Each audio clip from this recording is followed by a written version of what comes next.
Hello student, welcome to CR international online classes. देखो student, पिछले assignment में हमने भारतीय संविधान के बारे में डिस्कस किया था कि भारत संविधान क्या है, संविधान की आवश्यकता हमें क्यों पड़ती है। तो मैं आपको बताना चाहता हूं कि भारत का जो संविधान है वो विश्व का सबसे बड़ा लिखित संविधान है। अब हम डिस्कस करेंगे भारतीय संविधान की कुछ महत्वपूर्ण विशेषताएं या कुछ महत्वपूर्ण लक्षण। संघवाद भारतीय संविधान का एक महत्वपूर्ण विशेषता है। संघवाद का मतलब होता है कि देश में एक से अधिक स्तर पर सरकारों का होना।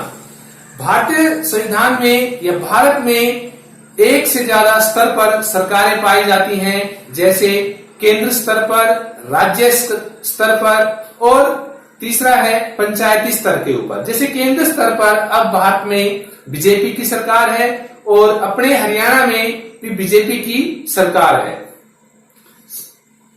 जब संविधान सभा ने सार्वभौमिक वयस्क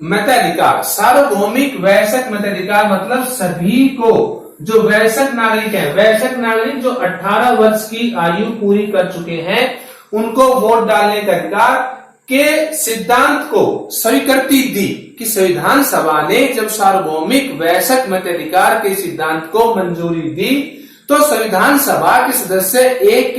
अय्यर, जो प्रारूप समिति के भी सदस्य थे, ने कहा था कि यह कदम आम आदमी और लोकतांत्रिक शासन की सफलता में गहरी आस्था का द्योतक और विश्वास पर आधारित है कि जो नागरिक लोकतांत्रिक शासन व्यवस्था में गहरी आस्था रखते हैं उसका यह प्रतीक है कि वयस्क मताधिकार के जरिए लोकतांत्रिक शासन की स्थापना ज्ञानोदय लाएगी। कि वयस्क मताधिकार के जरिए लोकतांत्रिक शासन की व्यवस्था, अब लोकतांत्रिक शासन की व्यवस्था मतलब जिसमें जनता अपने प्रतिनिधि का चुनाव खुद करती है, उसमें जो वयस्क मताधिकार है वो ज्ञान का उदय होगा।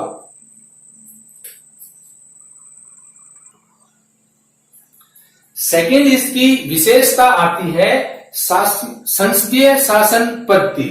सरकार के सभी स्तरों पर प्रतिनिधियों का चुनाव जनता स्वयं करती है, यानी इस शासन पद्धति में जनता अपने प्रतिनिधि का चुनाव स्वयं करती है।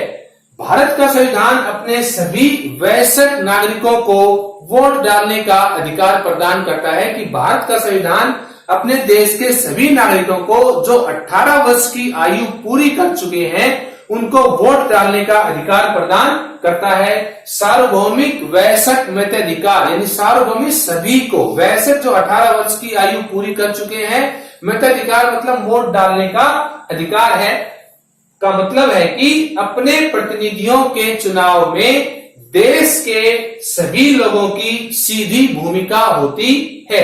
ये प्रतिनिधि जनता के प्रति जवाबदेही होते हैं, क्योंकि जनता अपने प्रतिनिधियों का चुनाव स्वयं करती है, इसलिए ये जनता द्वारा जो चुने गए प्रतिनिधि होते हैं ये जनता के प्रति जवाबदेही होते हैं। थर्ड कैरेक्टरिस्टिक आती है इसकी शक्तियों का बंटवारा। संविधान के अनुसार राज्य के 3 अंग हैं, विधायिका, कार्यपालिका और न्यायपालिका। विधायिका लोगों द्वारा निर्वाचित प्रतिनिधियों का समूह होती है, यानी विधायिका में वो सदस्य आते हैं जिनको जनता अपने वोट के माध्यम से स्वयं चुनती है। अब कार्यपालिका राज्य के कार्यों को सुचारू रूप से चलाती है, यानी इसमें वो कैंडिडेट आते हैं जिनके पास विभाग या मंत्रालय होते हैं, जो मंत्री होते हैं और अपने अपने विभाग का, मंत्रालय का काम है वो देखते हैं, शासन को सुचारू रूप से चलाते हैं। न्यायपालिका कार्यपालिका द्वारा बनाए गए नियमों को लागू करने का काम न्यायपालिका को होता है। अगर कहीं भी सत्ता का दुरुपयोग होता है तो न्यायपालिका उसको सत्ता का दुरुपयोग होने से रोकती है और कानूनों का पालन है वो करवाती है।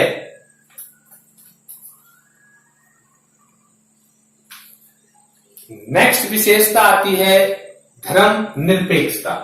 कि भारतीय संविधान ने धर्मनिरपेक्षता के सिद्धांत को अपनाया है। धर्मनिरपेक्षता के सिद्धांत का मतलब होता है कि राज्य का अपना कोई राजकीय धर्म नहीं है। यहाँ पर सभी धर्मों को समान महत्व दिया गया है। ऐसा नहीं है कि संविधान में हिंदू धर्म को राज्य का राजकीय धर्म माना गया है। यहाँ पर सभी धर्मों को समान महत्व दिया गया है। हिंदू, मुस्लिम, सिख, ईसाई सभी इक्वल हैं। यह राज्य का अपना कोई धर्म नहीं है। उसके बाद नेक्स्ट कैरेक्टरिस्टिक आती है मौलिक अधिकार। मौलिक अधिकारों वाला खंड भारतीय संविधान की अंतरात्मा कहलाती है। औपनिवेशिक शासन व्यवस्था के दौरान राष्ट्रवादियों ने यह महसूस किया कि अधिकार नागरिकों के पास कुछ लिखित अधिकार होने चाहिए जिससे वह सरकार को तानाशाही बनने से रोक सके। इसलिए राष्ट्रवादियों ने भारतीय संविधान में नागरिकों के कुछ मौलिक अधिकारों का लिखित रूप में वर्णन किया है। मौलिक अधिकार भारतीय संविधान में अनुच्छेद 12 से 36 तक इनका वर्णन पाया जाता है। मौलिक अधिकारों के अतिरिक्त भारतीय संविधान में कुछ राज्य के नीति निर्देशक सिद्धांतों का भी उल्लेख है, वो किया गया है। अब हम मौलिक अधिकारों को डिस्कस करेंगे जो देश के प्रत्येक नागरिक को प्राप्त होते हैं जो भारत का नागरिक है। जैसे समानता का अधिकार, इस अधिकार के अनुसार देश का प्रत्येक नागरिक समान है। जाति, धर्म या लिंग के आधार पर किसी व्यक्ति के साथ किसी प्रकार का कोई भेदभाव नहीं किया जा सकता। इस अधिकार के अंतर्गत यह कहा गया है कि भाई जैसे ये मुस्लिम है तो इसको हम स्कूल में एडमिशन नहीं देंगे, ये मंदिर में नहीं जा सकता। इस तरीके का इनके साथ किसी प्रकार का कोई भेदभाव नहीं किया सकता। इस अधिकार के तहत कानून की नजरों में देश का प्रत्येक नागरिक समान है, चाहे वो हिंदू हो या मुस्लिम।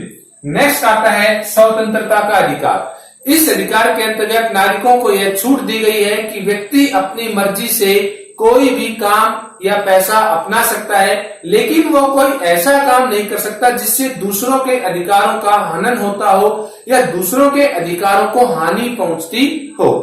देश के किसी भी भाग में आ जा सकता है, कहीं भी निवास कर सकता है, कोई भी काम कर सकता है, लेकिन वो काम ऐसा नहीं होना चाहिए कि जिससे दूसरों को नुकसान पहुंचे। तीसरा है शोषण के विरुद्ध अधिकार। इस अधिकार के अनुसार भारतीय संविधान नागरिकों की खरीद और या व्यापार या जबरदस्ती किसी से काम लेना या 14 वर्ष से कम आयु के व्यक्ति को काम पर लगाना कानून की दृष्टि में एक अपराध है।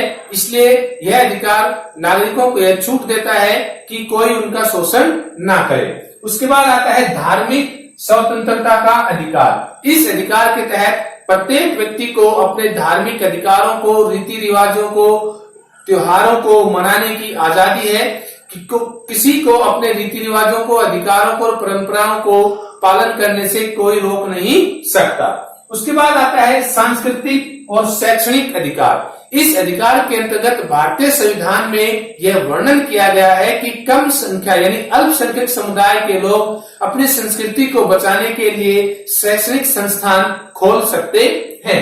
अब लास्ट आता है संवैधानिक उपचारों का अधिकार। यह संवैधानिक उपचारों का अधिकार है, यह मौलिक अधिकारों की आत्मा कहलाता है। जब किसी व्यक्ति को यह लगे कि उसके मौलिक अधिकारों का हनन हो रहा है तो वह संवैधानिक उपचारों के अधिकार का सहारा लेकर न्यायालय में जा सकता है और अपने अधिकारों की मांग कर सकता है। इसलिए संवैधानिक उपचारों के अधिकारों का बॉस कहा जाता है कि यह सभी अधिकारों से सबसे ज्यादा महत्वपूर्ण है। इसी अधिकार का सहारा लेकर हम न्यायालय में जा सकते हैं और अपने मौलिक अधिकारों की मांग कर सकते हैं।